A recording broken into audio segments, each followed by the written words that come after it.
ये है tower B1 जिस पे काम जोरों पर चल रहा है।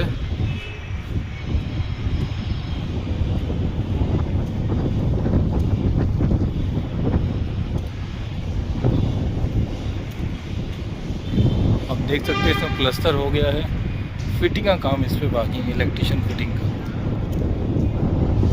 एक पोर्शन पे हो गया, एक पोर्शन पे बाकी।